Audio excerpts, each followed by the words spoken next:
We ask for your patience during this virtual meeting.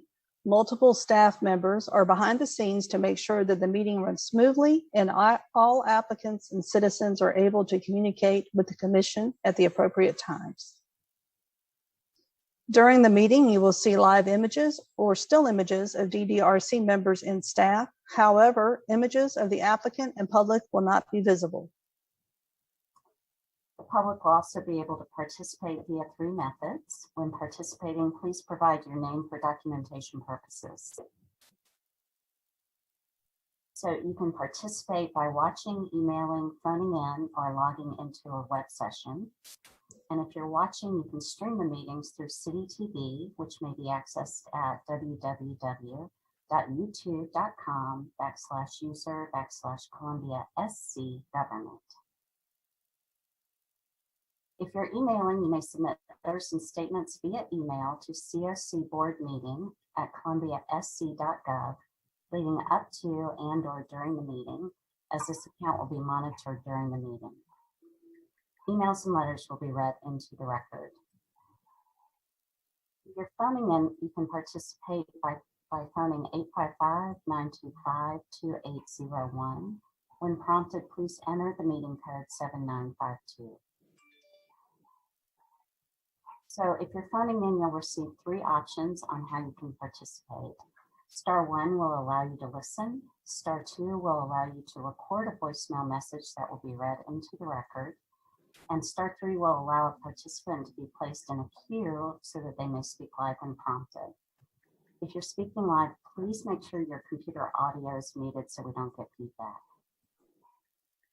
And then you can stream via the web at publicinput.com/COC-DDRC-May 2021. I will read the roll. Mr. Baker.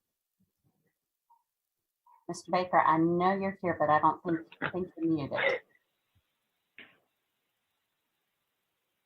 Mr. Broom.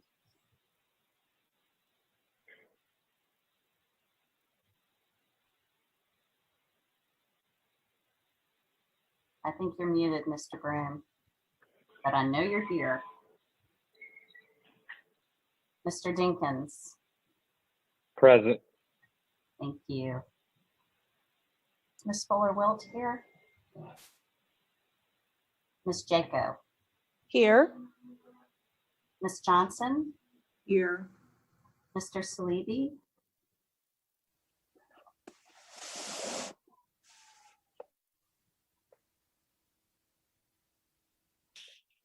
Mr. Salibi, I think you're muted. You know, it's showing for Salibi and Broom. It doesn't show them muted, and I see them talking, but we don't hear them. Oh. I heard Andrew just a minute ago. All right. On your phone, try *6 as well, and not your computer. Thank you, Sanford. I've marked you present, Mr. Salibi. We'll keep working on that. Mr. Savory? Here. Thank you. And Mr. Wolf? Okay. Well, we have quorum. Whether we heard you or not. That's right. All right. Thank you. In order to avoid ex parte communications, DDRC members are under strict instructions not to discuss cases under consideration with the public or with each other outside of the public forum. The meeting typically starts with staff calling the case, giving a summary of the project, and then calling on the applicant to present if they wish. Decisions are typically made in one evening. Decisions may be appealed within 30 days to a court of competent jurisdiction. Oaths will be administered individually as we hear either from applicants or from live speakers. Applicants with requests before the DDRC are allotted a presentation time of 10 minutes.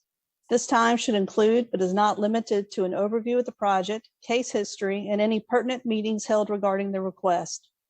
This time also includes all persons presenting information on behalf of the applicant, such as attorneys, engineers, and architects.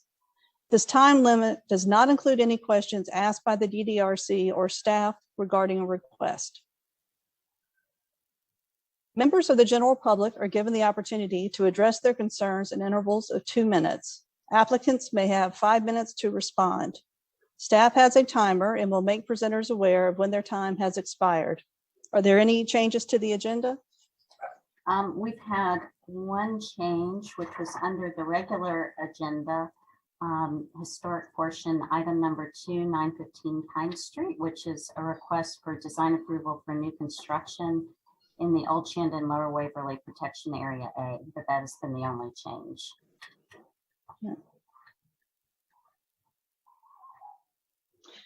The DDRC uses the consent agenda to approve non-controversial or routine matters by a single motion and vote. If a member of the DDRC or the general public wants to discuss an item on the consent agenda, that item is removed from the agenda and then considered during the meeting. The DDRC then approves the remaining consent agenda items. Will staff please read the consent agenda? Certainly. Our first item is 1227 Maple Street. This is a request for preliminary certification for the Bailey Bill and for design approval for exterior changes in the Melrose Heights Oak Lawn Architectural Conservation District. The next is 1417 Maple Street, a request for design approval for an addition in Melrose Heights Oak Lawn Architectural Conservation District. Number 3 is 1525 Bull Street, a request for preliminary certification of the Bailey Bill and design approval for exterior changes. This is to an individual landmark. And that is it, aside from the minutes. Great. Is there anyone from DDRC that would like an item removed from the consent agenda?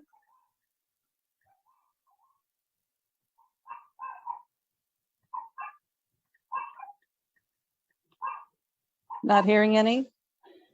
Is there anyone from the public that would like an item to be removed from the consent agenda?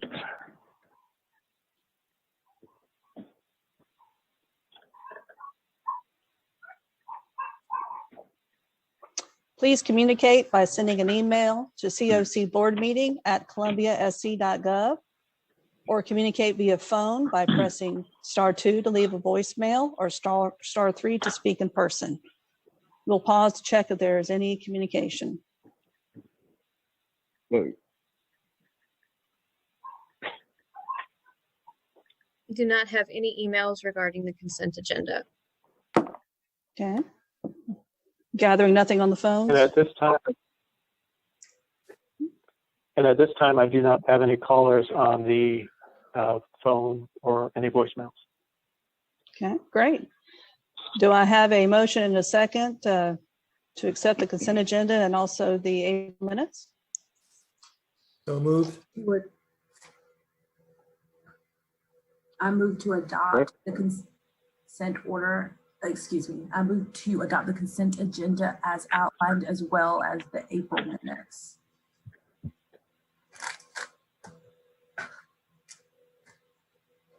Second.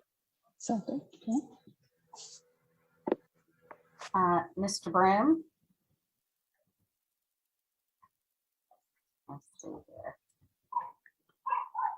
Mr. Broom, there you are. Okay, I still can't hear you, but that was a yes. Is that correct?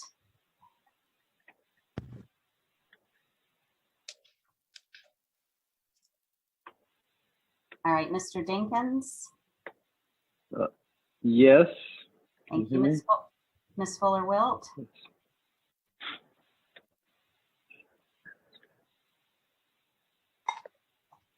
Yes. Thank you. Ms. Jaco, Yes. Ms. Johnson, Yes. Mr. Salibi, Yes. thank you. Mr. Savory Yes. and Mr. Baker. Yes. There you are. Thank you, Mr. Baker. The motion passes. Can you hear me okay? Oh, yeah, that's good. We can hear you now, Bob. I don't know what happened, but I'm okay. Okay, thank you, Mr. Broom. All right. We can now move on to the regular agenda.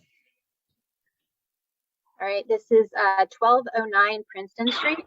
A request for a certificate of design approval for an addition and exterior changes within the Melrose Heights Oaklawn Architectural Conservation District.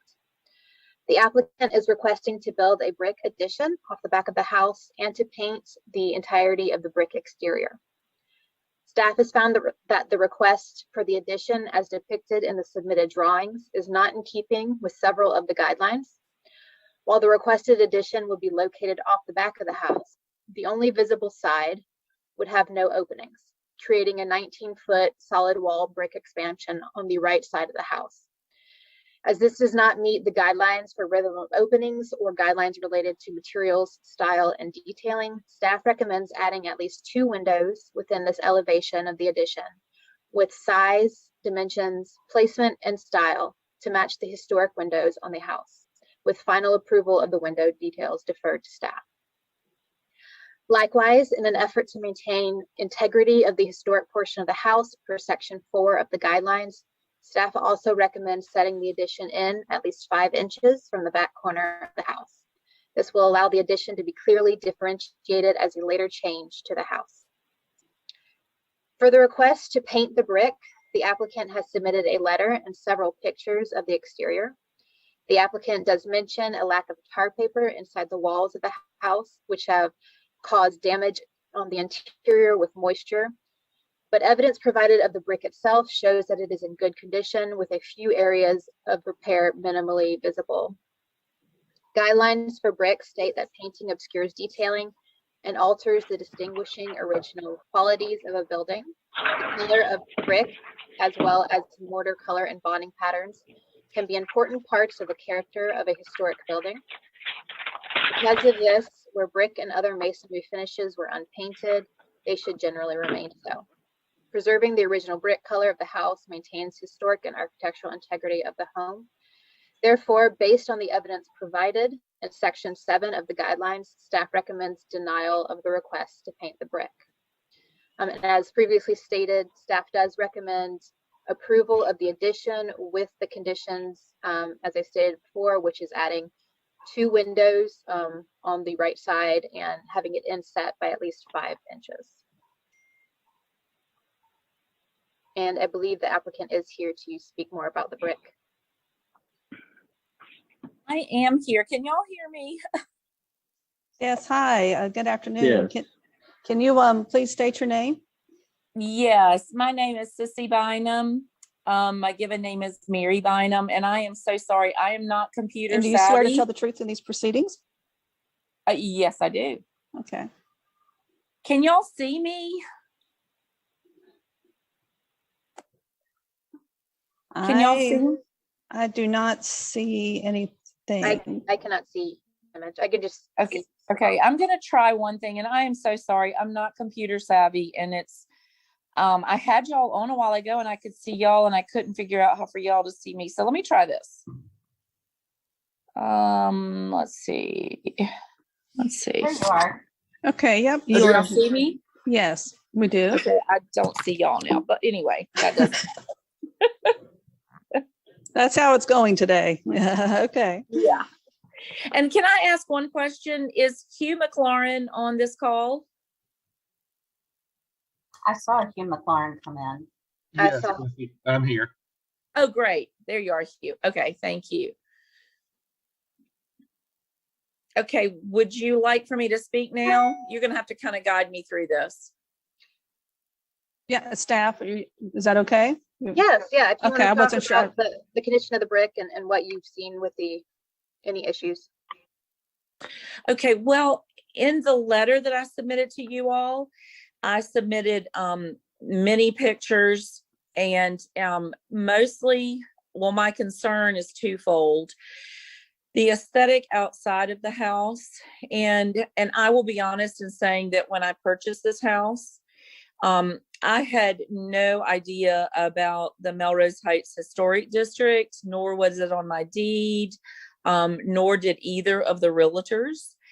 So I did not realize, what would have to be submitted and approved.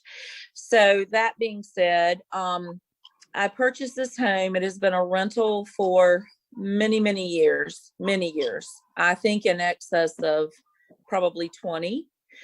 and the neighbors were thrilled that I was purchasing it to just do some really major improvements. So anyway, in conjunction with the outside of what I discovered after I did a lot of clearing of the yard, front and back, I realized a lot of tuck pointing that had happened through the years. You know, I knew there was different brick on the front versus the brick that is on the left side of the house if you're facing the house, because there was an addition done at some point years ago to this home. So I knew that there was a variation in those two brick.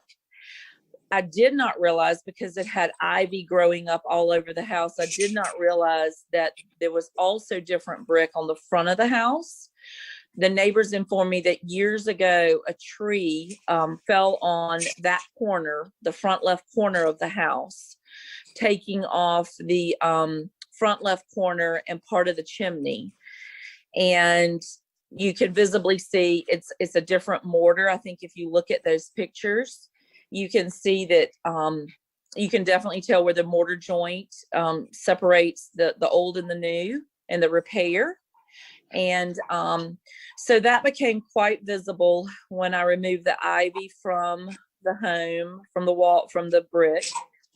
And then all of the tuck pointing with just all of the overgrowth of the house itself.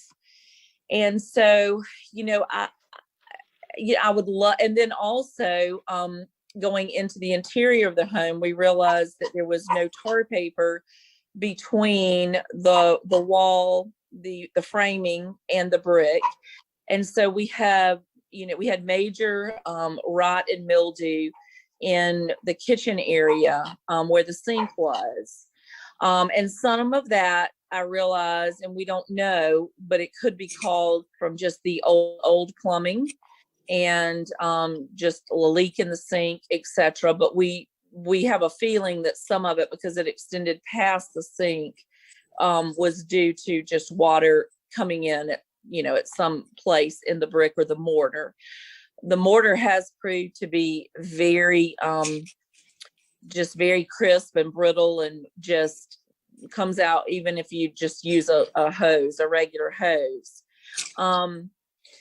You know, I would love to make this home a 3-3. Right now it's a 3-2, but the way that it was allowed at some point to be added on to, you have to walk through a bedroom, through a bathroom to get to the back bedroom.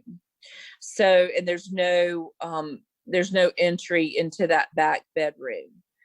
And so I could keep it, I could make it a 2-2, and which is the only functional way for the house to really function. And the neighbors have said that they're afraid if I keep it as a 2-2, that it would put it in a price range. And honestly, if I decide not to move in there, you know, and put it on the market, that it would put it at a price range that would allow a parent of students at Carolina to buy it, you know, again, and for students to live there as you know, has happened in the past. And that little street just does not want that again. But I'm afraid if I'm not allowed to somehow remedy the problem of the brick and the mortar joints, that, you know, I'm going to have to keep it as a 2-2. I would love to add this room on the back that would then make it a 3-3, that would then lend itself more to a family and be in a price range that probably a family would look at this home, which is what the neighbors are all in favor of. So, you know, but at either place, it would require, you know, a painting of the brick or some remedy to try to figure out the terrible tuck pointing that has been done all over this house through the years. So that is what I'm up against. And I realize, you know, I appreciate old brick. I really do. I live not far from this home. I have a great appreciation for the older part of Columbia. But I also know aesthetically that sometimes there's nothing that you can do except, you know, try to remedy things with either paint. And Hugh is on here to talk about, he worked for a brick company for many, many years. And Hugh, you can speak to this. Sure. And then you can tell them what we've also talked about. So I'm going to be quiet now and let you talk. Sure. Okay, Mr. McLaurin, why don't you state your name and do you swear to tell the truth in these proceedings? Hugh McLaurin, and I swear to tell the truth. Thank you. Thank you. So history here, I've spent 23 years with a local brick company called Rich Tex Brick, right on the banks of the Broad River. So really familiar with, I've matched up these brick over the last 2 decades and kind of understand what you can and what you can't do. So that the audience understands what we're looking at, I want to explain a few things on the house. If you look at the front porch and the steps right there, the presenter will drag their mouse around the front porch, right. To the left of that porch, that is all new brick from the, I guess, 80s or 90s, whenever the house was built. If you flip back through the deck to the left-hand side of the house where the hot water heater was, yep, where you see the hot water heater, there's right there. All that from there, all the way back, the whole rear of the house, and all the way to the, I'm not sure which room it is. I'd say probably 30% of the brick are brand new. Meaning anywhere from 70s to 90s, they were added on. Of course, you've got a varying mortar joint. So if you look where the hot water heater is, there's a better shot in the slide deck. It'll show a gray colored mortar versus a white colored mortar. Then where the chimney was torn down and repaired, you'll see the big white mortar joints compared to the brown mortar joints on the rest of the house. So I guess, and if you'll look that left photo right there, you can see where the mortar was too thin, and it's a brown mortar joint versus a white mortar joint. So it's just not something that is going to be aesthetically pleasing to the community.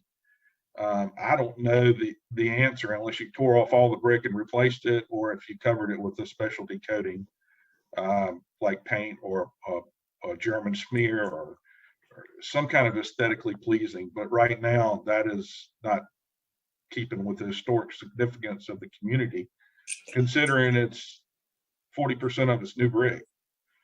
So I hope you guys would reconsider. Again, I'm a brick guy. I don't believe in painting brick. It's against my nature, but in this case, it seems to be a lost cause. Thank you. Okay. DDRC, any commissioners have any comments or questions?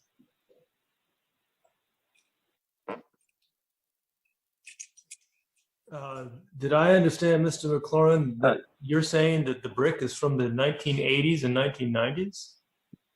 Sir, Tom, I can't tell you exactly when those brick were, the new addition, the 40% of the brick were added on.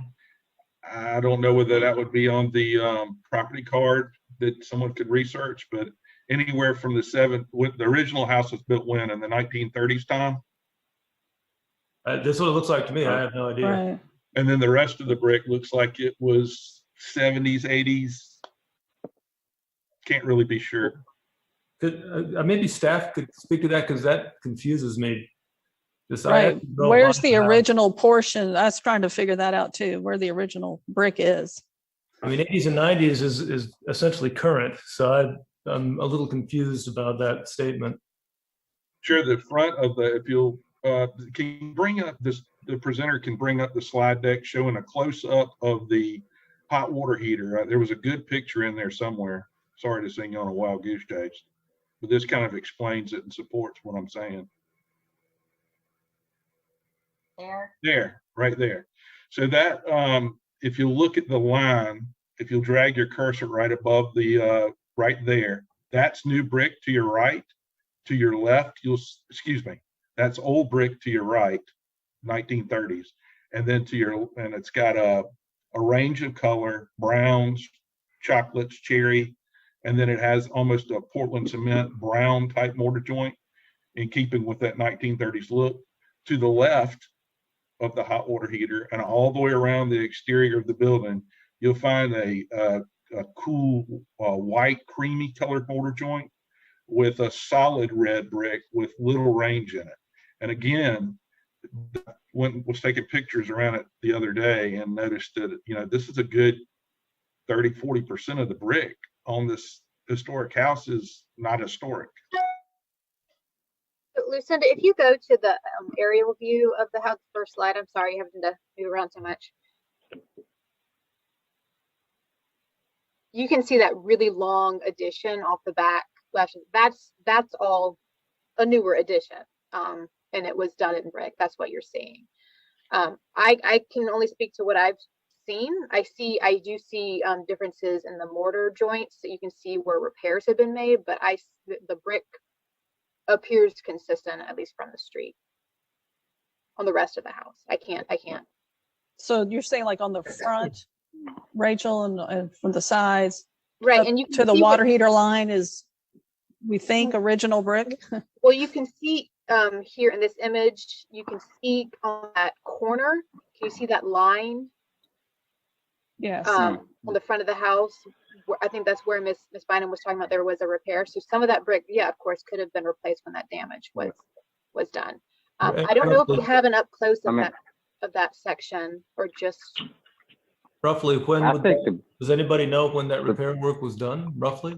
Or is it just assumptions or what? The neighbors repair work it was done. I mean, the brick matches pretty well, pretty good. Yeah, the brick appears to be consistent. There are, you do see the I guess slightly thicker, slightly brighter colored mortar. So what advantage do you get from painting it? I'm not following that. I mean, that whole concept. Well, there are more pictures that I submitted that, and I am so sorry because I can't see what y'all are seeing, and I don't know why. But there are more pictures in my original email to Rachel that just show tuck pointing that was done just sporadically around the house, except for that front, that's the majority of repair work. And then what Hugh talked about with the addition, then there's just more tuck pointing that has taken place. And I don't know if y'all can pull those pictures up. And some of that, quite frankly, is tuck pointing on the front of the house, over by the, I'm hoping y'all can hear me, over by the porch. We can hear you, yes. Okay, and on the side of the porch, and with the columns, there was some tuck pointing that took place there. It's just been not well done through the years. And so I was just hopeful that, by painting the brick, that I would be able to remedy some of that, that it would just be more aesthetically pleasing. Sanford, Sanford, I think to answer your question, maybe the answer to your question is essentially, as the applicant has just said, it's essentially an aesthetic matter. The tuck point, there is some bad tuck pointing on this, but the tuck pointing is painstaking work and it's hard to match the mortar. There are some, once you start painting brick, you got to continue painting it forever. That's right. I mean, I just feel like not our concern. That's really, that's the homeowner's concern. I mean, I would have some concerns when you talk about not having tar paper. I'd have some concerns if it were my home about, not having proper vapor barriers and having dew point issues and having blistering of the paint in the future. But the answer to your question, Sanford, is really that it's an aesthetic issue.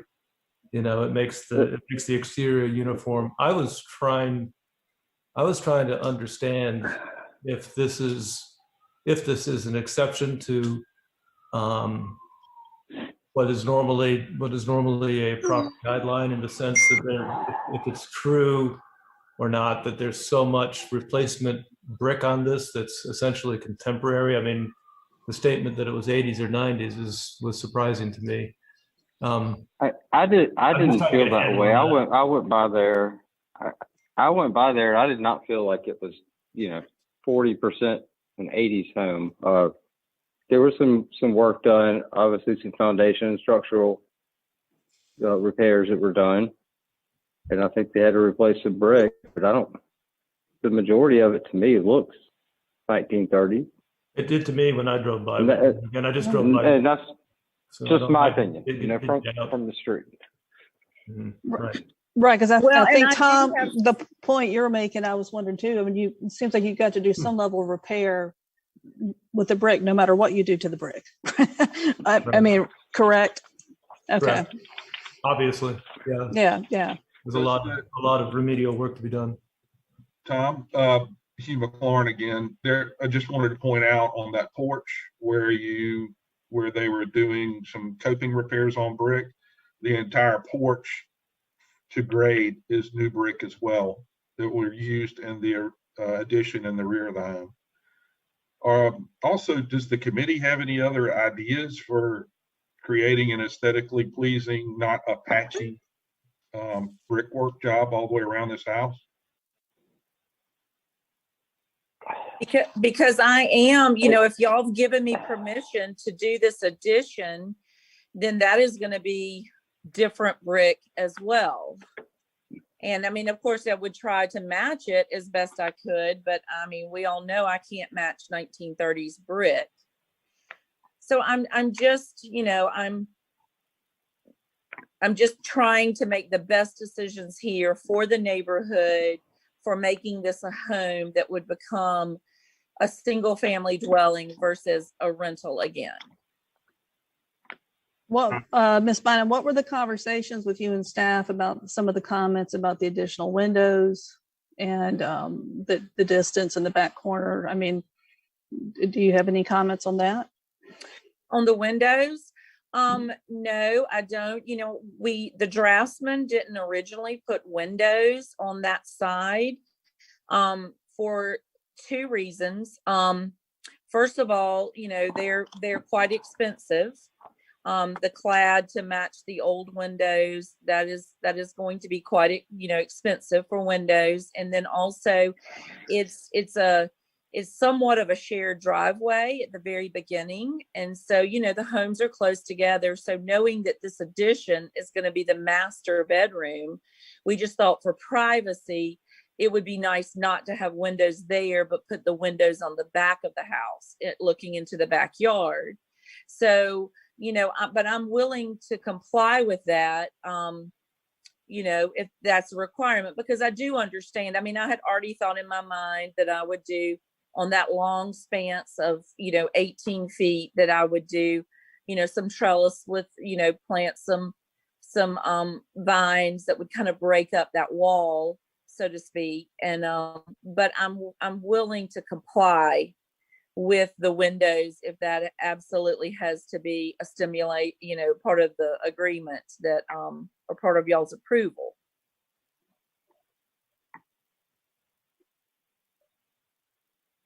I have a question back to the brick. Your floor plan called for tearing out the back wall, take out the bricks on the back side of the house. Are you planning to reuse that brick? No, he did not call for tearing out the brick on the back. He called for tearing out the brick on the side. It does like an L in the back of the house. And so he's calling for tearing out the side brick. There's a little bit of the old brick that is on the back of the house. It's probably about 10 feet of brick. It's what is now a laundry room. And so that brick would come off. But then from there over, what's on the L side is this brick that Hugh's talking about, that's probably somewhere from the 1970s to the 1980s. And so that brick is coming off, just so we can, we don't have any real wide thresholds from the master bedroom to the master bath, just to make it really, clean, frame to frame. And so, so that's So where the the brick. entire, I have another concern is the picture I'm looking at where the corner was damaged by a fallen tree. That's where the newest work occurred. Have you made any attempt to pressure wash an area to see how it looks, to see if there's any variation, or clean the brick or mortar? Well, yes, I have. Before I knew that I could not pressure wash, I did not pressure wash with any chemicals. I took my own pressure washer over there because I've done a lot of this work with a cousin so far. And so I did take the pressure washer over there to see if all of the spindle root parts of the vines that were growing up all over the house, if all that would come off of those bricks, or how easily it would come off of those bricks.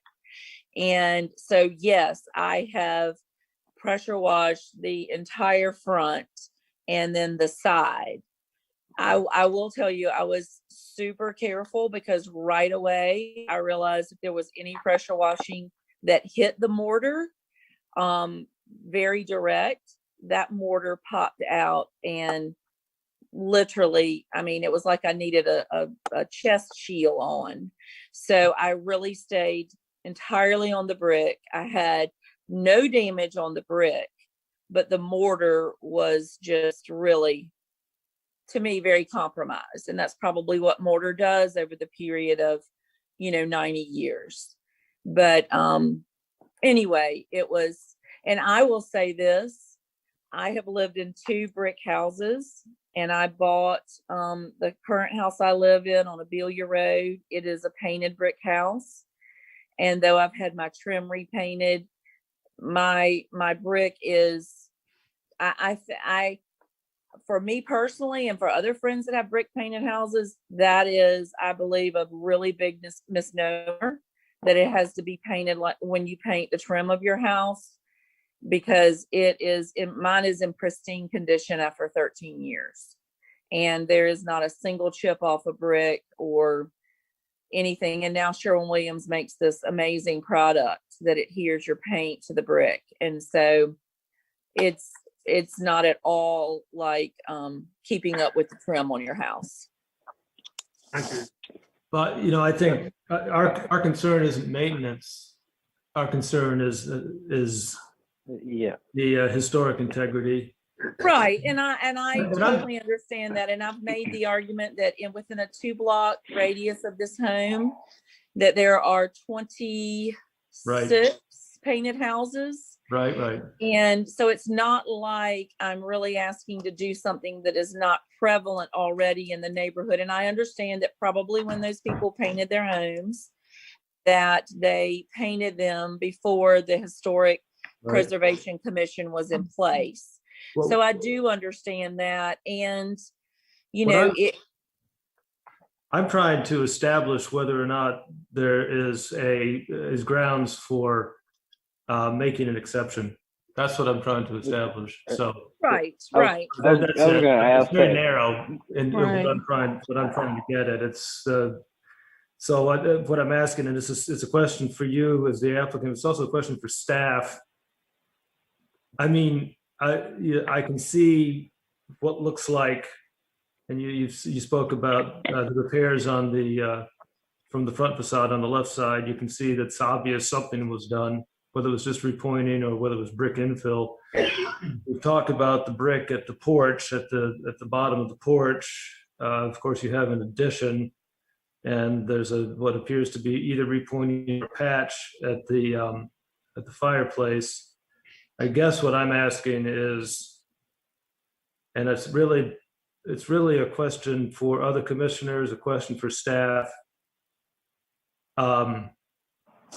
We've had applications before where there's a lot of people want to paint brick houses. You know, you can go to HGTV and it's one of the things that they do. But we've had applications before where we haven't allowed that to happen, where it's primarily it's issues where original brick has to be repointed. And there are some, you know, some problems with that. I'm just wondering if this is because of the history of repair and replacement of masonry and the addition on the back, if this falls in the category of an exception. That's really all I'm getting at. No, and I appreciate that. Sometimes I was wondering too, like what % of this is still original brick versus non-original? My question is that narrow. It's really that narrow. Yeah.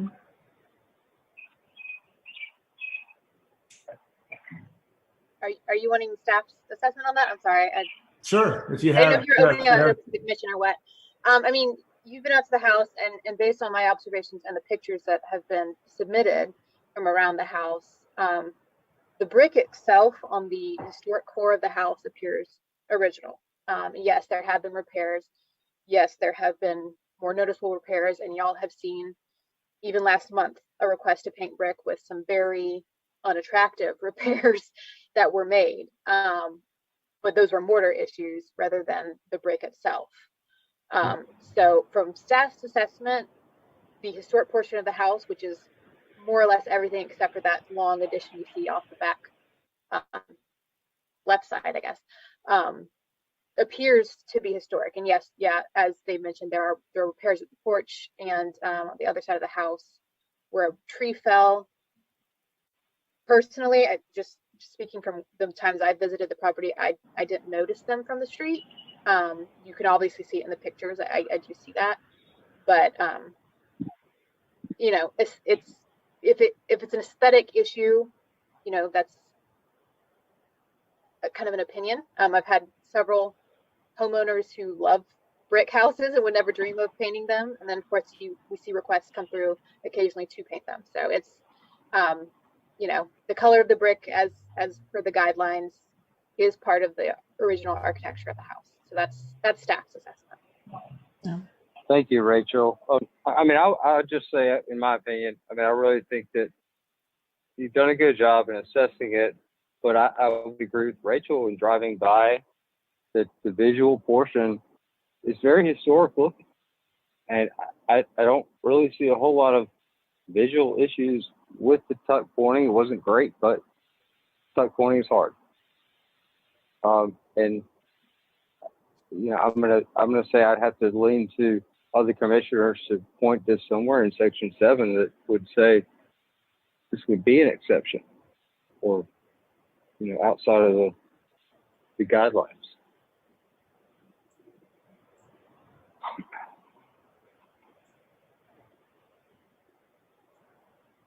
Yeah, from the initial assessment and pictures and everything I looked at, it appeared that the original is what you see pretty much from the road when you come up to it. Well, for my 2 cents, I may come down differently than everyone else, taking into consideration that that back left portion is obviously not original brick, and assuming that we vote in favor of the addition, which is going to create another portion of the house that wouldn't be original brick. I'm inclined to allow the applicant to paint it, because under Section 7, number 6, exterior siding, it says that generally, so it says where brick and masonry finishes are unpainted, they should generally remain so. To me, that's not an absolute. That allows some room for exceptions. And take just said in her testimony, the pictures, the addition of the new brick that we think may be 1980s or so, I'm inclined to allow her to paint it. I think that generally gives us the opportunity, if we provide sufficient reasons why, to allow her to paint it without creating some precedent that would get out of control. But that's just my 2 cents on the matter. Is that not generally speaking to the new addition? It says masonry, so that's not even talking, in my opinion, about the new addition. It's just talking about the painting of the brick in general. The new addition was discussed under another subsection of the guidelines. I'm looking particularly at the principles of masonry. Doesn't make it narrowing, it doesn't narrow it down to new construction. It just talks about the painting in general. And it also says that we're talking about painting historic brick, therefore it could not possibly include new additions in that section. I'm sort of two minds. I'm somewhat open-minded on this one, but I think to your point, Ashley, if the commission were to allow this house to be painted, I think it would be very important that the motion is made, which is not a motion I'm going to make, but that the motion is made to make it clear that there's enough, mitigating circumstance to this that it doesn't become a precedent, and it may have to do not necessarily with the fact that, because the addition could be done, for instance, in clapboard. It doesn't have to be brick. So I would say that the motion would have to take into account significant areas of patching with new brick, for one thing. I don't think that because the tuck pointing is poorly done, for instance, that would be, in my mind, make enough of an exception, because that happens all the time. So in my mind, it would have to be because there's been so much patching with new brick that it's a different situation.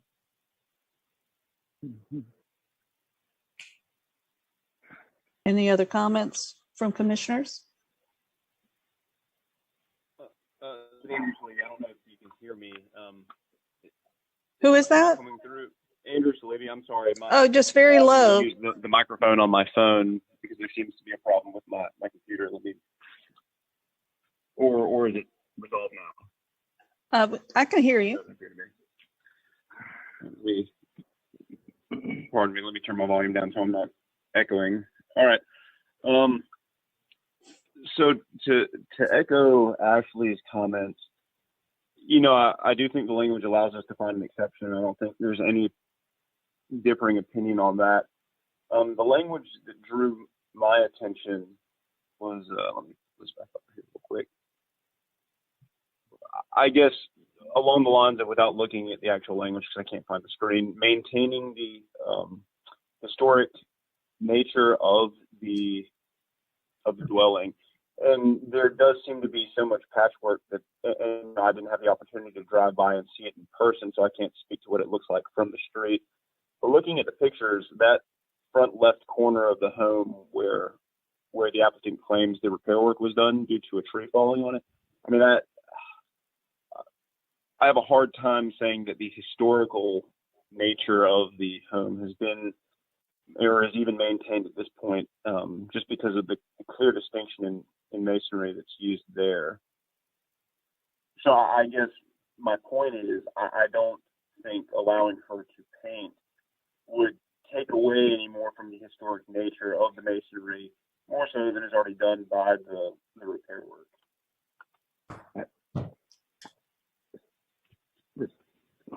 Okay. I would have to respectfully somewhat disagree with that. I mean, I think that the historical nature of the house is generally intact from the street, and especially the brickwork. And I'm not sure what it gains. I know what it takes away from the historic nature in the district.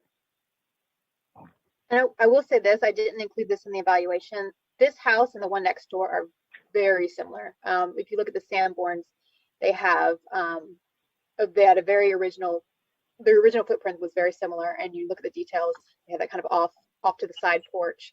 And the house next door has been altered to where you wouldn't really notice it at first, that they were probably very similar, where this one has a really high level of historic integrity. Yes, that back addition is, a little new, a little contemporary, but from the street, when you're looking at it, it does maintain a high level of historic integrity.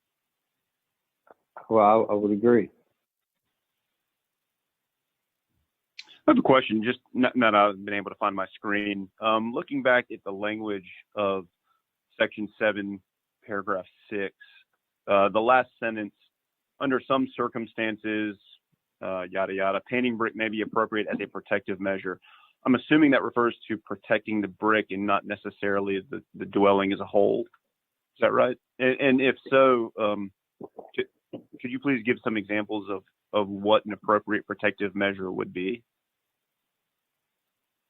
So I'm not aware of any in the city that has happened, but there have been cases where in the past brick buildings have been sandblasted, which makes it very, very porous, in which case basically your only option is to paint it to protect the house. And yes, that does protect the interior because it keeps the water from coming into the building as well.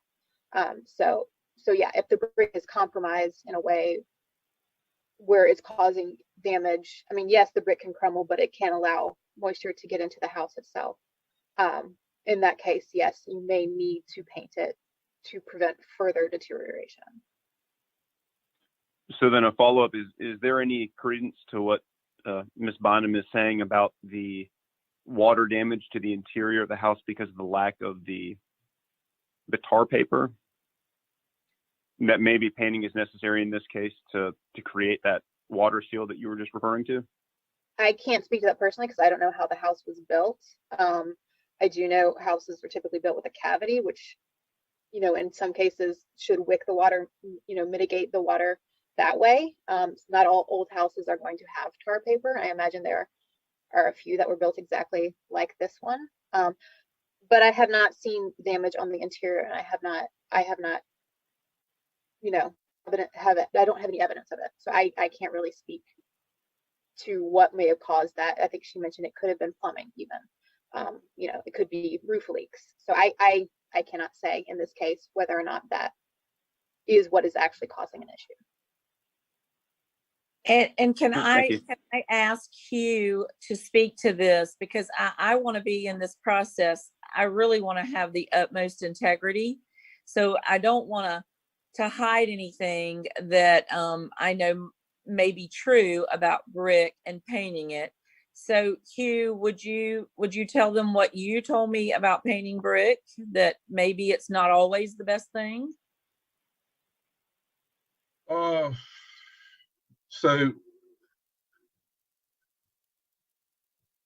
I again, I'm not a big proponent of painting brick at all.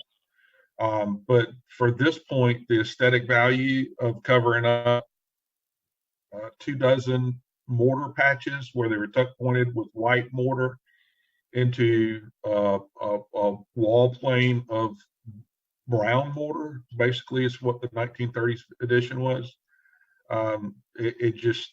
It's such a hodgepodge. You'll have now, after this edition, a third brick range in the wall on 3 different elevations of the home that I don't see any other way around it, Sissy or committee.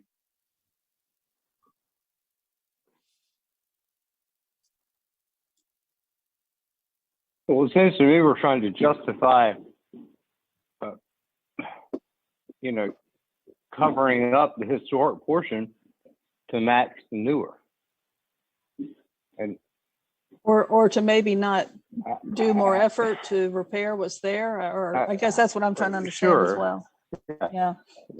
Kind of like, why are we? I don't feel like I'm focused as much on, maintaining the original historic character, and that's where my focus really wants to be. Right, and I would say that I totally respect that, and I totally understand that. And at the same time, I want to do this house as a very aesthetically pleasing home to the neighborhood.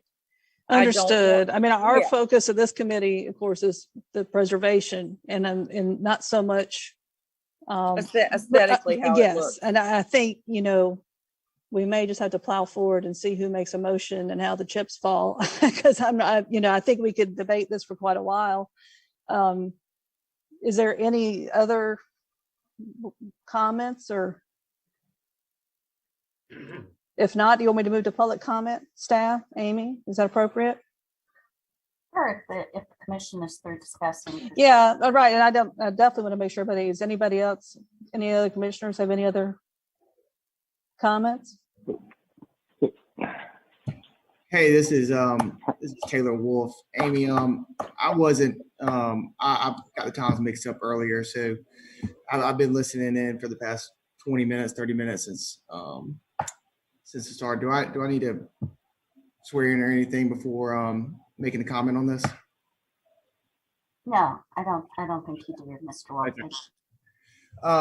Well, I would like to just say that I certainly agree with Andrew's comments earlier. I think one picture that really paints the idea of the different shades of brick is on page 5, where you can see just a different shade of the 2 bricks there. I mean, in addition to the 3rd brick that's on the back of the house, or the 3rd brick that will be on the back of the house.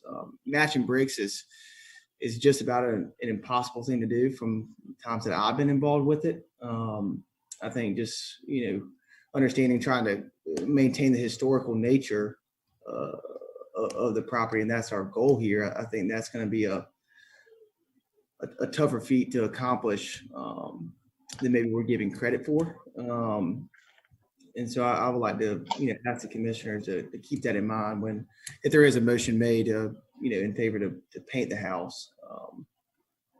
That's certainly the way that I would lean towards.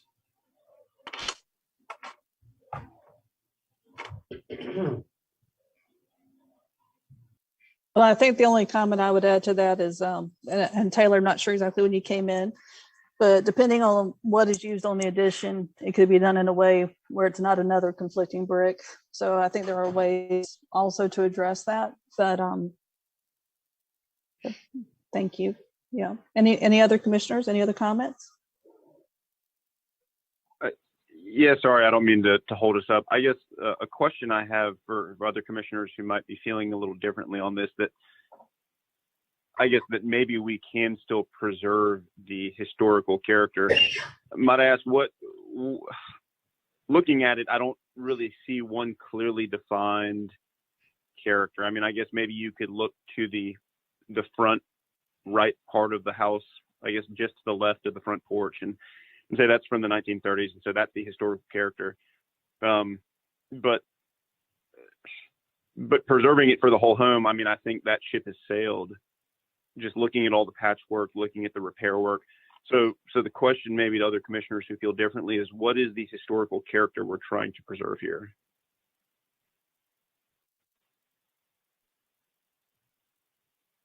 I mean, to me, it's the original brick and mortar. And I mean, I think the repair work that's been done has been done.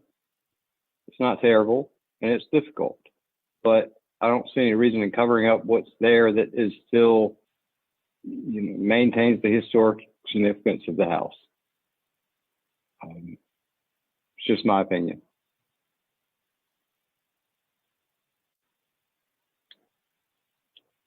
I don't see a whole lot of patchwork. I mean, personally, I see one area, and I don't feel the need to paint the whole house to visually, aesthetically please one person or another or myself. And again, thank you for your efforts too, and we appreciate the hard work you've done on this house. Yeah. Well, thank you for the work that y'all do. I do appreciate it, and I do hope that that in the end that I can that it can be a 3-3 for a family, and we will just I will just wait. I'm assuming y'all will take a vote today. Is that correct? Well, we're going to take public comment here in a minute, and then we'll move forward into seeing if a commissioner will make a motion. Okay, and is that something that is that something y'all do in private? No, ma'am, it's all public forum, so you okay, free to stay on. Any other comments from commissioners? Okay, I'm going to move on then to see if we have any public comments. We encourage those that would like to communicate via email to begin sending in letters and emails to cocboardmeeting@columbiasc.gov or on the web at publicinput.com/COCDDRC May 2021. And for those wanting to leave a voicemail or speak live, call 855-925-2801. When prompted, please enter the meeting code 7952, then press star 2 to begin leaving a voicemail, or if you'd like to speak in person, press star 3. And please make sure your computer audio is off to avoid feedback.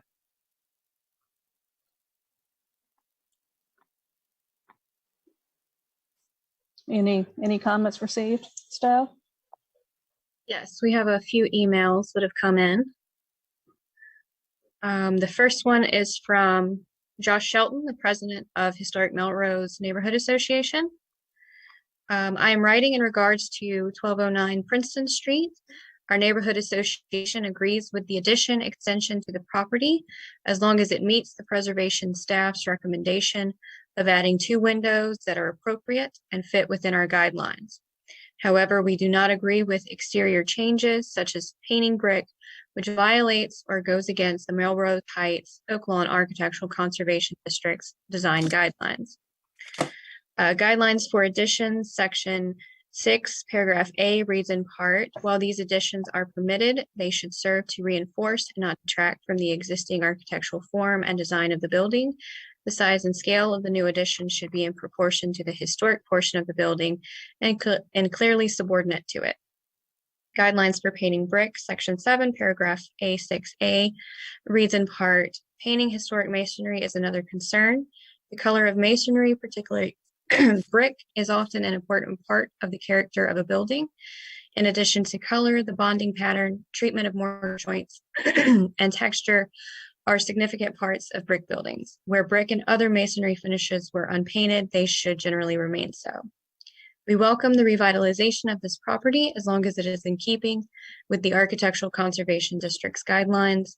We support appropriate changes with changes allowed within our guidelines, as noted by 2 properties within our neighborhood that came before this board in the consent agenda today, 1227 and 1417 Maple Street. We are full supporters of these purposeful changes that preserve the neighborhood's character. It is essential to protect the unique character of our neighborhood, which is listed on the National Register of Historic Places. And then he also had a brief follow-up statement that noted that the information on the Melrose Heights Oaklawn Architectural Conservation District's design guidelines are available online through the neighborhood's website, as well as the City of Columbia's website. And their neighborhood website shows on the first page in a Google search. And he also notes that they have installed signage on road signs around the neighborhood. And he states that any buyer should be able to find this information while doing a search on their property for a potential purchase. The next email we have is from Alex Sojourner. I am an architect and neighbor of 1209 Princeton Street. I'm writing to voice my support for the addition and exterior changes to the residence. The home has been riddled with a variety of poor additions and structural fractures resulting in mismatched brick and poorly pointed up masonry fissures. Painting the exterior would serve as an improvement to what is currently a mixture of poorly matched brick that does not reflect the historic aspect of the home. Adding paint would be in keeping with other houses in the district and greatly improve the aesthetic of the home that has been sadly unkept for many years. Thank you for your consideration, Alex Sojourner. And then we have one final email, and it is unsigned, so I'm unsure of who it is from. I believe it's a resident in the neighborhood. And they say, please allow the home to be renovated. We need more home ownership in Columbia, South Carolina. I think we, the city, have to be more open-minded when discussing these decisions. Please allow this homeowner to renovate her home. We need this for future homeowners to renovate their homes. Please allow. And that is all we have received in emails. Any voicemails? And in terms of, sorry, was that right? Sanford? In terms of phone calls, I do not have any calls or voicemail. Okay.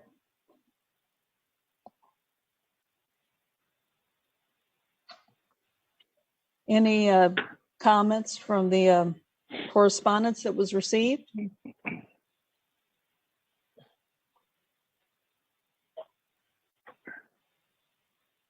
Did Ms. Bynum have anything to say? No, I would just say, in speaking to my neighbors and people that have just walked by as I've been working on the house and cleaning up the yard, and, you know, just the yard alone has been thousands of dollars.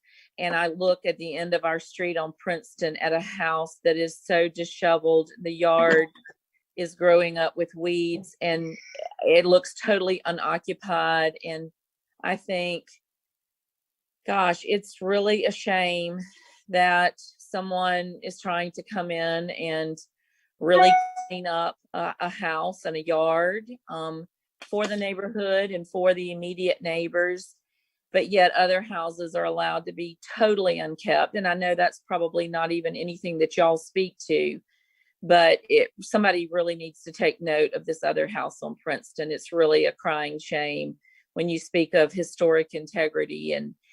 But anyway, I would just say that, you know, I didn't drum up support from all the neighbors. I didn't have them write in. I didn't have them call in. But in speaking with them, you know, I just told them of my wishes to make the house a little bit larger so that it would attract a family.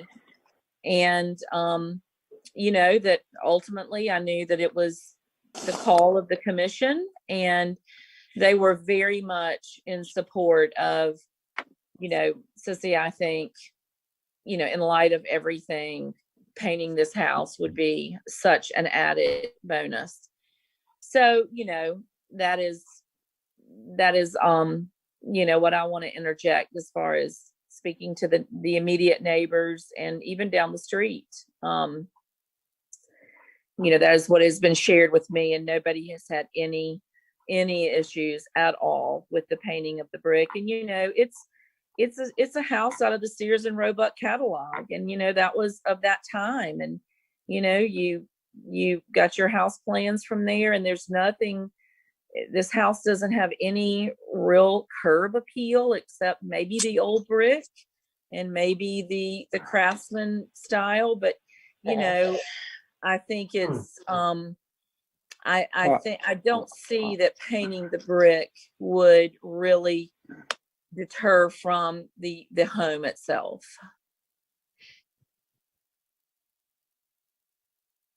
Any other comments, commissioners?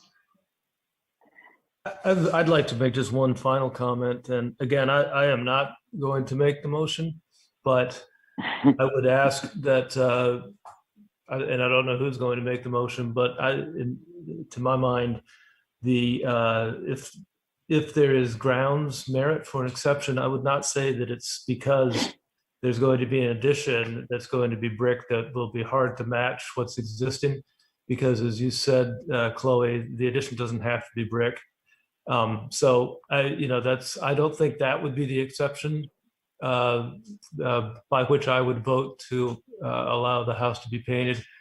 There would have to be another exception, and it might have to do with the extensive patching or something else, but I just wanted to make that clear. Thank you, Tom. I would be prepared to make a motion to that effect if we get to that point.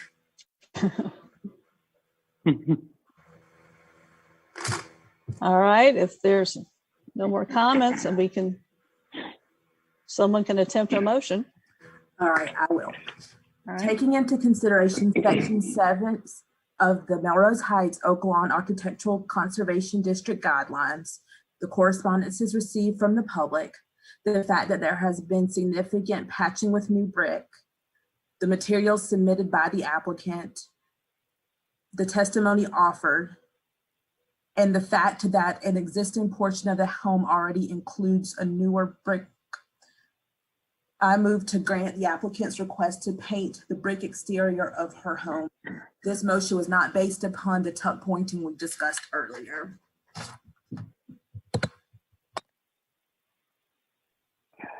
I think staff helped me here. The motion, there's several things on there with the addition and everything. Are we tackling it individually, or?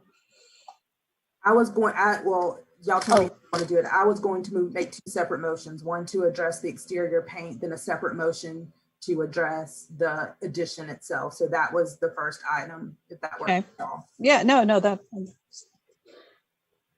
I'll second that motion.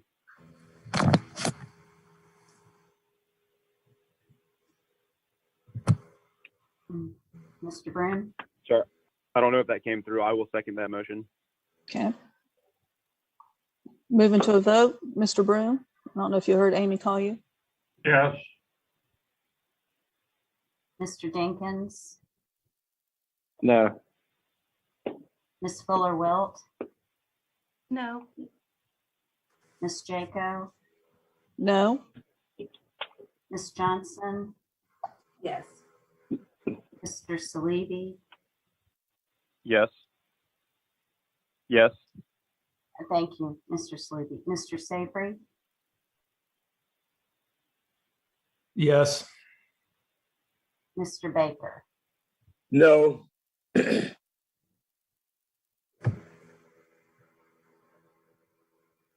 Mr. Wolf? Yes.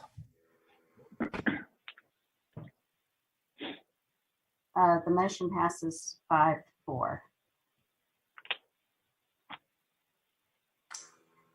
Okay, so now we need a motion in regards to the addition.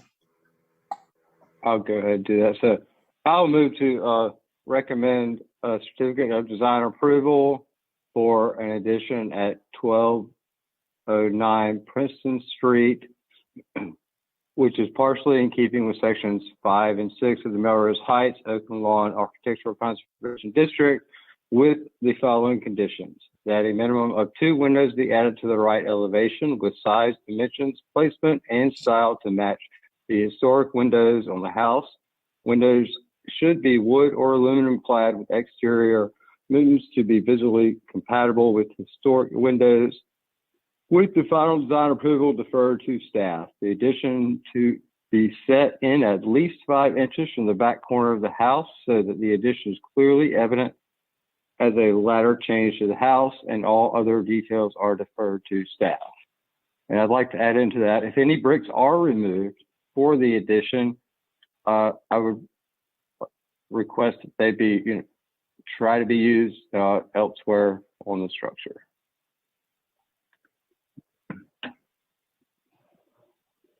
Okay.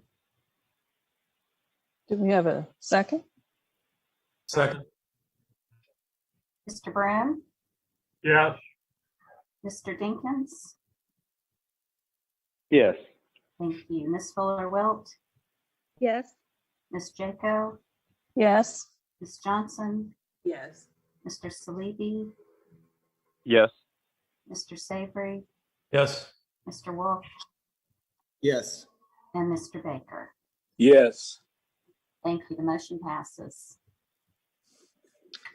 All right.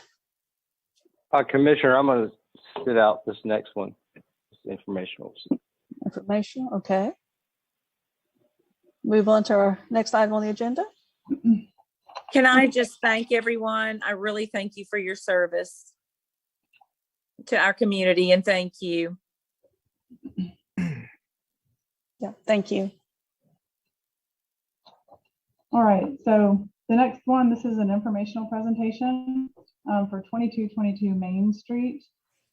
Steve Milton, the developer, is here and is going to give a presentation. I'll just run through the staff comments real quickly. It's been a little while since we've had an informational, but we don't typically write up a full evaluation, but they're just trying to get some early feedback from commissioners before they submit a final application. And we also have not traditionally allowed for public comment during the informational presentations. So this is just a request for preliminary feedback from the commissioners. This proposal is for a mixed-use development on the site of the former Jim Moore Cadillac site between Main Street and Sumter Street. The development proposes 248 residential units, a few live, work, and commercial units. The development utilizes primarily structured parking with some surface parking. The project will ultimately come before the DDRC for a certificate of design approval and will go to the Planning Commission for site plan approval, but the applicant wanted to garner some early feedback from the commission. Staff comments are broad and based on the design guidelines for the North Main Corridor Design District. So under site planning and parking placement, the building is sited appropriately and according to the guidelines, addressing the public realm with narrow setbacks and with the structured parking and the majority of surface parking Yes, sir. situated behind the building map. You do the same. Any surface parking areas that are adjacent to the right of way shall be set back and screened according to the guidelines and the landscape ordinance. Under building design and height, the scale and massing are appropriate to the neighborhood. The dramatic grade change throughout the site is not illustrated in the renderings. This will undoubtedly have an impact on the design of the facade and how the building steps down along the grade change, as well as how the facade addresses the street. While style and materiality are not a focus of the North Main Corridor guidelines, context is always considered in evaluating projects in urban design districts. The limited amount of frontage along North Main Street would respond to the commercial corridor more effectively with a simpler materials palette of primarily brick and more of an urban commercial facade element. The decorative elements and bungalow references might work better on the neighborhood facing side of the project. The A.01 drawing dated February 16th, 2021 in your packets responds to the local context more effectively than the later renderings dated March 31st. Under building orientation and elevation, the buildings are parallel to the street as required. The parking garage entrance is on Sumter, below residential unit. More information is needed about pedestrian entrances, pedestrian entrance points from the street, especially on Main Street. Under facade elements, more information is needed about proposed materials. As noted, a simpler materials palette on North Main would better respond to local context. Maximizing storefront on all commercial public uses on the first floor will be critical given how much residential frontage occurs along the street frontage. Upper floor window percentages should be greatly increased to better articulate the facade. And all window sections should be designed to provide a substantial recess in the facade to articulate fenestration and provide interest. The A.01 rendering illustrates a consistent rhythm of recesses and projections along the street, a better proportion of fenestration, and a simpler materials palette that works well with the massing of the building. And staff does not make recommendations at this time, but we'll go ahead and turn it over to Mr. Middleton, and he will do his portion of the presentation. Well, thank you very much. Can everyone hear me, or can anybody hear me? Yes, yeah, we can hear you. All right, perfect. Thank you. I don't want to talk too long without people being able to hear. I am Steve Middleton. I am the president of Commonwealth Properties. We are a private real estate development company, been in business for about 23 years, headquartered in Richmond, Virginia. And I have on the call with us here tonight Dave Kelly, who is the architect with Pool & Pool that we are using for this project and that we've used on several other projects. Our experience has been basically some retail back a long time ago, but primarily luxury residential development, both single families, townhomes, condominiums, but primarily multifamily projects. And we've developed throughout the southeastern United States. We have developed 3 other projects in Columbia, 2 of them up in Northeast Columbia and 1 downtown in the Vista called Vista Commons, where we started in 1990 and finished in 2001 and still own. We typically do about 1 project every couple of years. So you know, we're not a large company, but we have been in business for quite a while. We started working on the Jim Moore Cadillac site in November of 2020 with Ben Rex, who had it under contract and then took over the contract from him earlier this year, and have been spending that time really trying to understand the site challenges there from a site design standpoint. I think, as the staff mentioned, there's quite a bit of fall from the southwest corner to the northeast corner. In this case, if you're looking at the site plan, it might be a little confusing. North is the left-hand side. So the top left-hand corner would be the lowest point on the site, and the top left-hand corner of your screen is the lowest point of the site, and the bottom right-hand corner of the screen is the highest part of the site. Main Street is on the bottom of the page. Sumter is at the top. Franklin is on the left-hand side, and Scott is on the right-hand side, just to get you oriented. So we've, as I mentioned, we've been working on the site for 6 months or so, trying to work through a development scheme, if you will, that works to from our standpoint, from an economics standpoint, but also tries to address what we have learned were some of the community concerns. We are developing, or we would propose to develop, and really all of this is at this point conceptual and informational for y'all's purposes. I would welcome any public input that y'all want to entertain, simply because it would help us understand sooner and better what people's concerns are, and see if there's a way for us to address them and mitigate them. But we have designed so far, what's in front of you, I guess, is 348 luxury apartment homes that are in 2 buildings. One we would call the North Building on the left-hand side, and the other we would call the South Building on the right-hand side.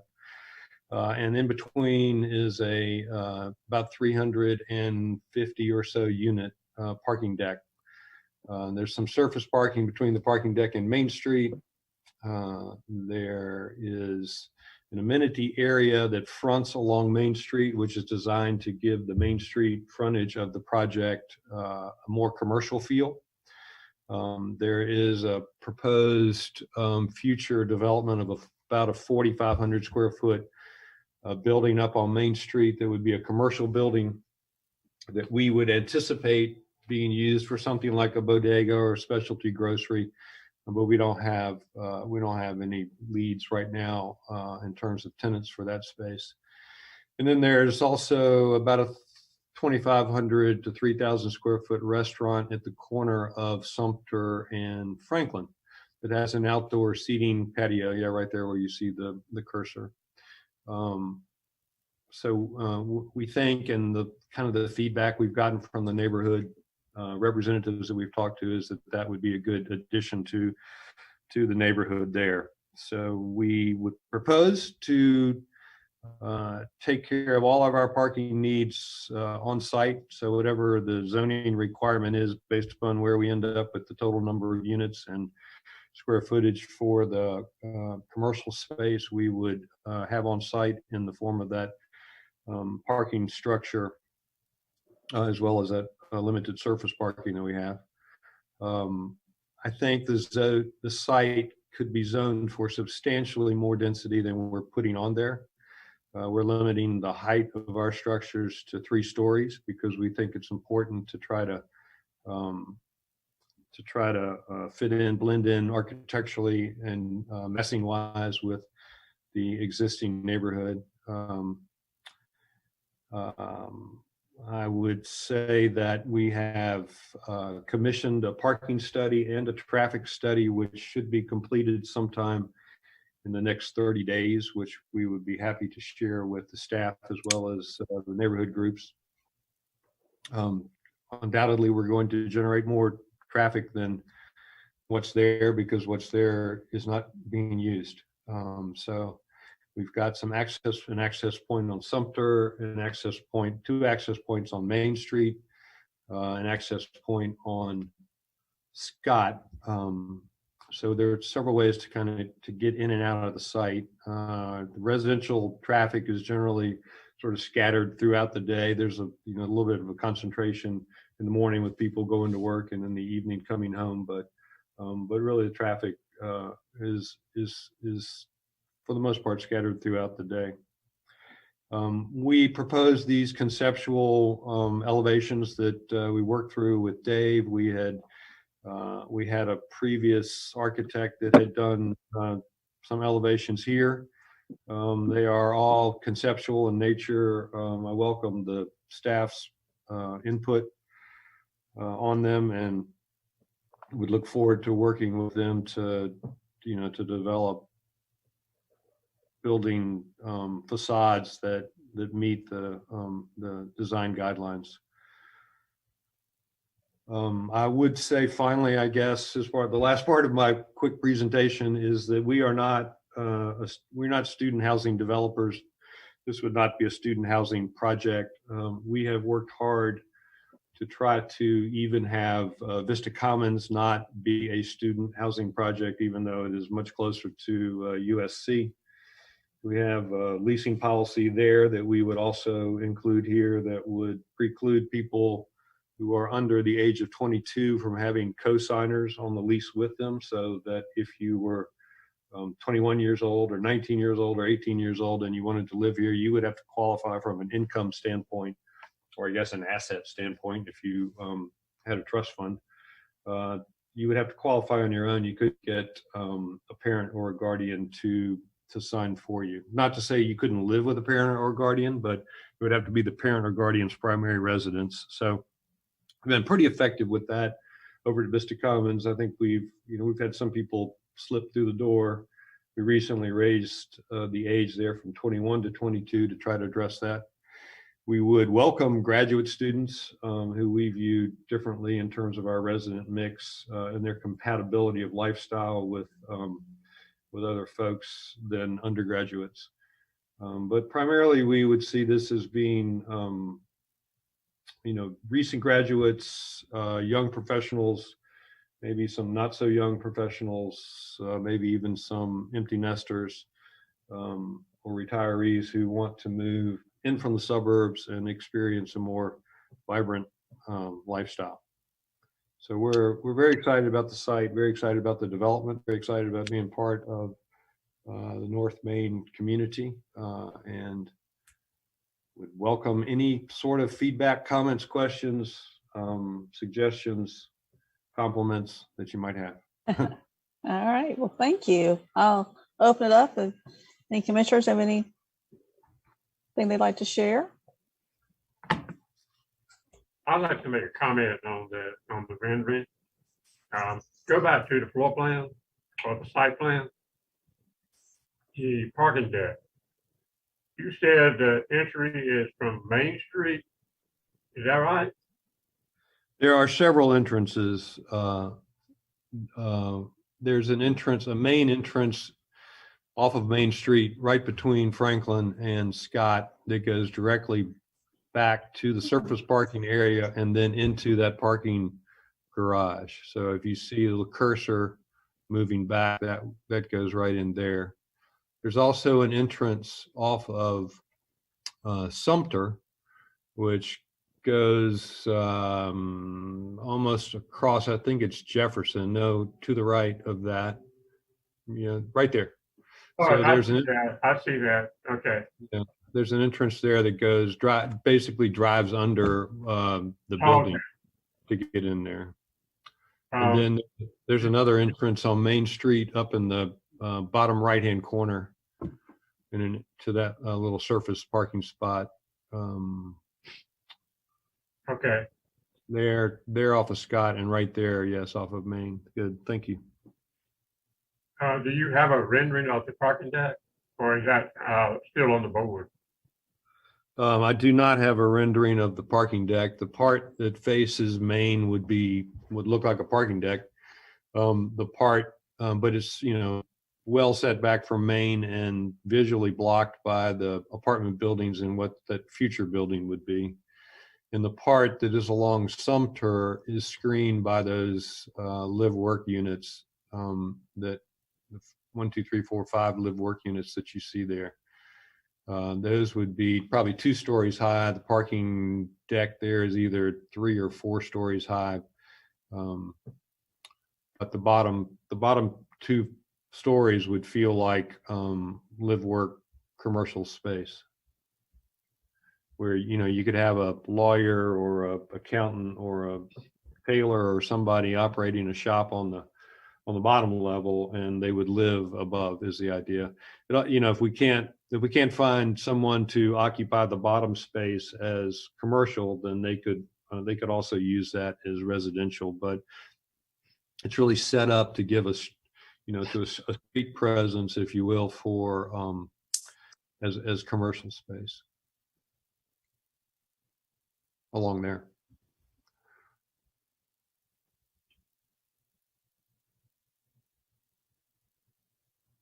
I guess my next question would be, you said that it's not completed for us to look at the parking structure. I think it's important that we see that eventually. No, certainly, we can certainly do that. We would prepare elevations for y'all of each side of the building and the parking structure. Thank you. But we just haven't. I didn't want to get too far down the road before we talk to folks to find out what sort of concerns they had. I think, Lucinda, of course, ran through some of the requirements that we would also be looking at. Any other commissioners or Tom? I know you're going to want to say something in your final meeting here. I think for that reason, I'm probably not too inclined to speak to it much.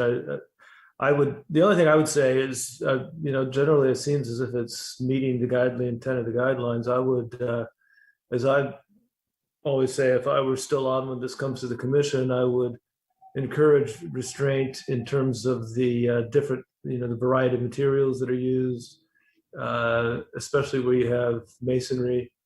I would encourage to look at some depth to the openings so that they're not flush or just very, very, very thin, but at least 4 inches per the guidelines. And I think it's important to differentiate between the approach to the street fronts versus the internal, facades. And you've already talked about it, and staff has already talked about, and they'll, I trust, hold your feet to the fire on the percentage of glazing on the bottom level per storefront imagery versus percentage of glazing above. So I think staff will probably continue to have a good handle on that. And I guess the only other question, I did have one question, and it pertains more to the site plan, which is the parking that you referred to at the southwest corner.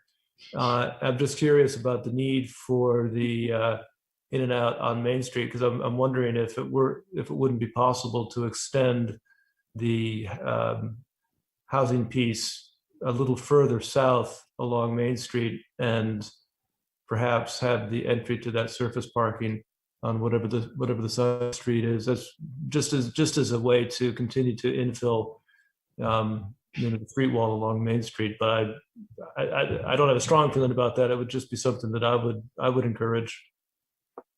And that's about all I have, because it's going to be in all of your hands next month. It's your last chance then to compliment someone, Tom. Yeah.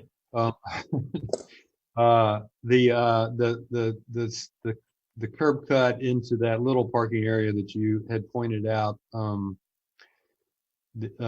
the second entrance off of Scott Street in the back is a 9-foot wide alleyway that we were proposing to expand to 18 or 19 feet to give full access in there. So that's why we have the 2 ways in and out of there, I guess. I wasn't really sure. We're not really sure what sort of response we might get from the fire marshal, among other people, about having the ability to get down that narrow of an alley there. So you're saying that you might be proposing to expand the dimension of that? Did I understand that? Well, this site plan shows us expanding it onto our property, but I don't know that we've, from a public works standpoint, I don't know that we've jumped through all those hoops to be able to do that yet. So in the event we can't do that, I guess what I'm saying is we would need to have that access up on Main Street, which is why it's which is why it's shown like it is. Well, if you could do it, I think it would be a great improvement to the site plan, and it would, eliminate an additional curb cut that's so close to the street already. Mhm. And maintain more facade on Main Street. I mean, otherwise, to me, it seems like it's pretty much, from a site plan standpoint, pushing the buttons. I agree with Bob's comment. I mean, the parking deck is set back, and hopefully that proposed parcel will be filled in, and then there'll be very little view of the parking deck. But until that happens, you do see a lot of the parking deck. So, other than that, those comments, from a site plan standpoint, it seems to have merit. And again, I would encourage that the materiality, especially along Main Street and Sumter Street, be considered, as much as possible, to be differentiated from the other facade treatments, so that there's a difference between internal facades and street front facades. So you're really talking about keeping the street fronts, just so I understand, keeping the street fronts with a little more commercial. Correct. Type. Yeah. Right, and maybe more brick, and often what we have asked for in the past is that a development that faces a street or faces an intersection has more, if it has brick, for instance, it has more brick along those street fronts, and then maybe it sacrifices some of that and has more stucco or whatever the material is on the internal sides, just to create a differentiation between the street front and the internal facades. I think I understand. Yeah. So I think if you look at that bottom, rendering there, that's it's kind of hard to see at this scale, but that's the restaurant space. And as you travel to the right up that street, you'd be traveling up Franklin towards Main. There's more brick there, but we could certainly bring that up to 2 stories and have more storefront in that area. I understand what you're saying. Yeah, that kind of thing is sort of guidelines 101 kind of stuff, if you can consider that. But again, I think staff will probably advocate for those sorts of considerations too before it comes back. Okay, thank you. My pleasure. Any other comments? Any commissioners? Well, Mr. Middleton, we certainly appreciate you giving us the information and overview of this exciting project. Well, thank you for letting me take up some of your time. We are we've met with the Downtown Coalition and have talked to the Cottonwood neighborhood, and are supposed to get in front of Elmwood Park this next Thursday. So we're continuing our neighborhood outreach to try to understand what their concerns might be. So hopefully we'll be back in a month or so. All right, that's great. Thank you. Thank you. Very, very encouraging. Yeah. Well, thank you. Y'all have a great evening. You too. And we were just going to move on to a little bit of information about what we're doing, excuse me, during Preservation Month. And I think for that. So like Amy said, May is National Historic Preservation Month. It was started in the 1970s by the National Trust for Historic Preservation. So to celebrate, staff has planned a series of virtual events and activities throughout the month, as well as a window display in the Main Street window of our office building, which is up on your screen now. I will say it is incredibly difficult to get a good picture of this window. There's a lot of glare. So if you're downtown, I'd encourage all of you to take a walk by and see what we've got up in the window. We've got 2 month-long activities, a photo contest, and several children's crafts. The children's crafts are up on the Columbia Compass website, which you can access through the historic preservation page on the city's website. The photo contest is via the Columbia Compass Instagram page, which is @ColaCompass, where we're asking people to share pictures each week and tag at Cola Compass and at Blue Bike SC for a chance to win a free month of Blue Bike. So one of our virtual events, Jane's Talk, has already passed, unfortunately, but you can watch the whole conversation on YouTube.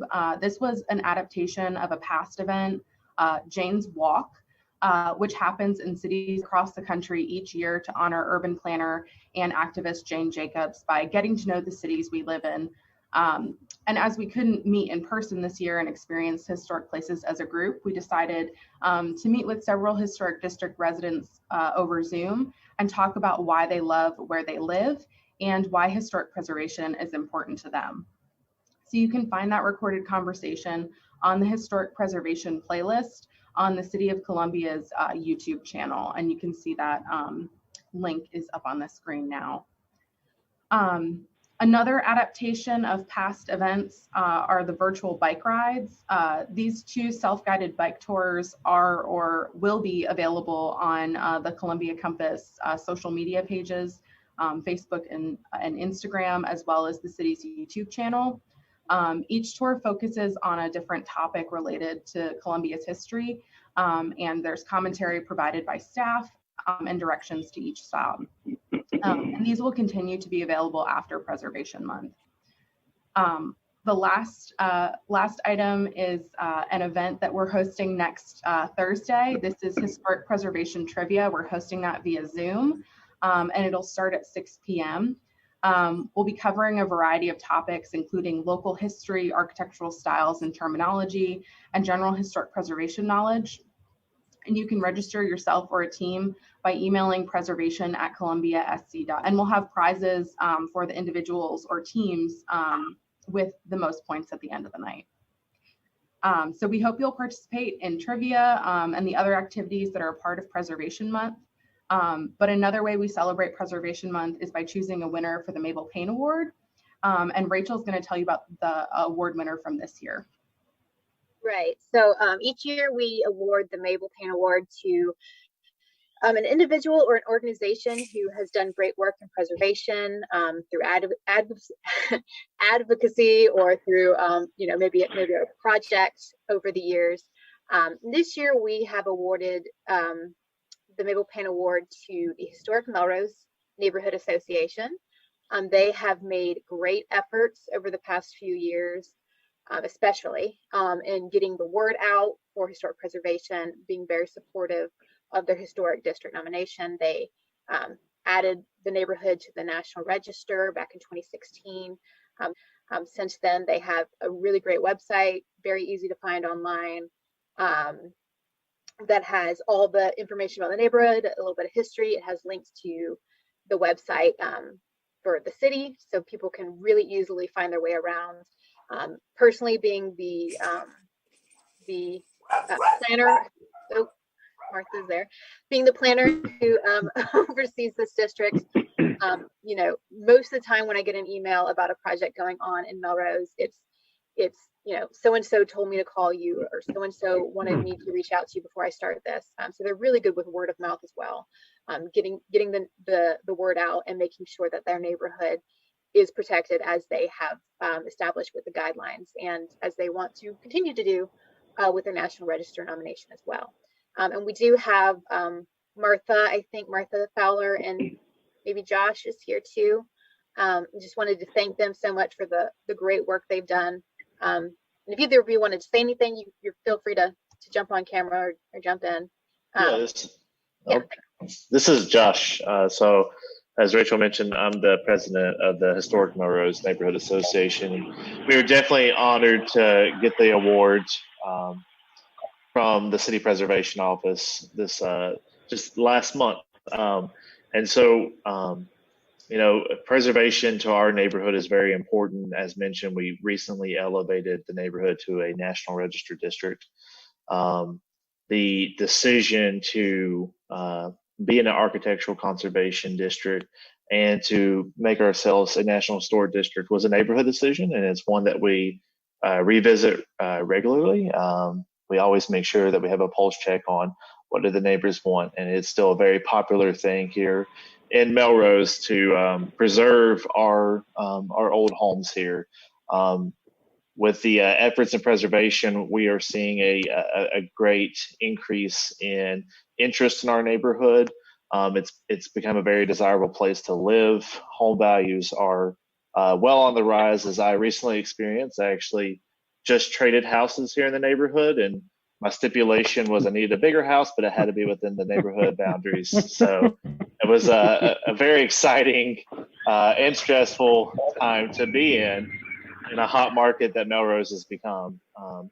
And so I appreciate everything the City Preservation Office does to support us in our efforts, and also what this commission does to enforce our guidelines. And as mentioned, this is a neighborhood decision that we put ourselves under, and we just ask that this commission continue to support us and make consistent decisions and determinations with our guidelines in mind, as it is something the neighborhood has expressed they want. Appreciate it. Thank you, Josh. I don't know if anybody else on the call wanted to say anything, but yeah, I just really want to thank. Yeah, I just wanted to say thank you to Josh and Martha. I don't know if Martha spoke or not, but yeah, thank you for all your hard work and carrying the cause. Well, thank you. I would like to say something because I'm a frequent flyer for DDRC in both the neighborhood and historic preservation on Main Street and in the Main Street district. And I just want to thank you because y'all do some amazing things and you support me and support what I do in an incredible way.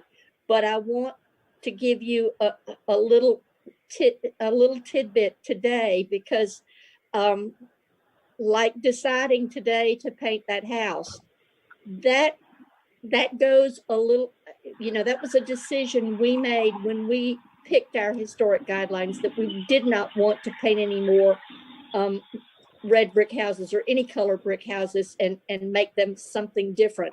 And we have tried really hard to stick to that rule. And we have been, the city has been in court with a house on Gladden Street now for, I think, 3 years because he knew what he did and he did it anyway. And his realtor has gone so much as to say, we're going to do everything we can to break the historic guidelines. And we don't care if we make the neighborhood unhappy. And that's just the wrong way to be. I also want you to know that several months ago, y'all made a decision to allow vinyl in our neighborhood. And that makes it very difficult when y'all decide to do that. And those the two main guidelines for us is you can't paint brick, you can't change the windows, and you can't put up vinyl. And now we've been in a position where y'all allowed vinyl. And now we have not only vinyl that's been approved, but now we have plastic ferns and plastic sheets of yuck on that vinyl. And it makes it very difficult to explain to new people how we value our wooden houses and our brick houses and the character of our neighborhood. But we're very, very grateful for what you do, but I want you to know that the implications when y'all do go against our guidelines, it makes it difficult for us to hold the line as a neighborhood. And I'm trying to say this as kindly as I can, but the vinyl siding is a tough thing to swallow. Chloe, understood. No, I don't we hear you. I really don't want to. Well, I was going to say, welcome for your award. No, but I mean, I think as commissioners, we definitely value and always try to follow the guidelines. And if we don't, we try to have an explanation or circumstance for it. So, but with that, I appreciate your comments. Thank you so much. And we are so grateful. We had no idea we were receiving this award, and we were so honored, and the whole neighborhood was thrilled, and it just went on to spur interest and stuff. Josh is probably too humble to say, but he had 2 full price contracts on his house in 3 hours. Yeah, that's great. Our houses are getting bought up before they even go on the market. And I totally attribute it to what you guys are doing every day and what Rachel and Amy and all of their team does. It's making a huge difference in our historic neighborhoods, and we are so grateful. I just wanted to tell you now, we don't feel like we have any culpability in the plastic ferns. I just wanted to put that on the record, okay? But anyway, I'm really excited for y'all and keep up the great work. Thank you so much. And I you know, just from a staff standpoint, once again, we just appreciate what great stewards they are in this neighborhood and how easy they make our jobs. So thank you to Melrose. And of Well, course, as you pointed out, I was going to tell them, you know, part of your job is keeping this group and other groups accountable. So we do appreciate that. Yeah. Go ahead, Thank Amy. you. Yes, thank you. and of course, closing out, we're saying goodbye to Tom tonight since he's rotating off. And Can I make a motion, Amy? what's that, Sanford? I just want to, in keeping with making the motion to adjourn, before that, I want to take a moment to say thank you to Tom Savory, who I believe, Tom, if I get this wrong, I'm sorry, but I think moved back here in around 1996, founded the Columbia Design League in 1997 with his wife, has served on DDRC since 2015, has been the chairman since 2018, has been a past board member of the Leadership Columbia, past board member of Community Design Center of Columbia. And we just really, as a lifelong Columbia citizen and design professional, appreciate his dedication to the city and everything that it means to him. And I really mean that. And thank you, Tom. Yeah, I agree. I think Tom really helps us set our standards high and where they need to be, and greatly appreciate that. You will definitely be missed. I'm not sure who I'm going to keep calling on, but but we definitely will miss you. Thank you. I am amazed that you had all that information off the top of your head, Sanford. That was impressive. And go totally Tigers. unnecessary, but thanks. I've enjoyed the past 6 years, not so much that I would like to continue on for another 6, but it feels like it's been the right thing to do, and hopefully I've done the right thing. The only thing you didn't mention was that it's my birthday, so I'm gonna get out of here as soon as possible. But I appreciate that very much, everybody. I didn't want to bring light, didn't want to bring attention to your 40th, so yeah. Happy birthday, Tom. Yeah. Thanks. Happy birthday. Happy birthday. And from staff, Tom, we just really appreciate the dedication and time and integrity that you have brought to the board and your thoughtfulness. Well, it doesn't hold a candle to the dedication you guys have. You're in the line of fire day in and day out, year in and year out. So, you know, it's the least we can do to work with you and support you and appreciate the work that you do. Well, thank you. Thank you. Well, we wish you well, and we wish you a happy birthday. Thanks. I'll be in the audience to heckle. You won't. Thanks. Great. Everyone. Yeah, thank you. So I guess we'll see you on, will we see you on Planning Commission next, or? No, you won't. Not at least not right away. Okay. 6 years is plenty. Fair enough. Fair enough. Thanks, Tom. Amy, is that all the business? All the business. So I'm not sure. Motion to Sanford may have adjourn. kind of made a motion to Yeah, close, but let's go ahead. Motion to adjourn. A second? Second. All right. Everybody have a great evening, and Tom, enjoy the birthday soirees. All right. Thank you.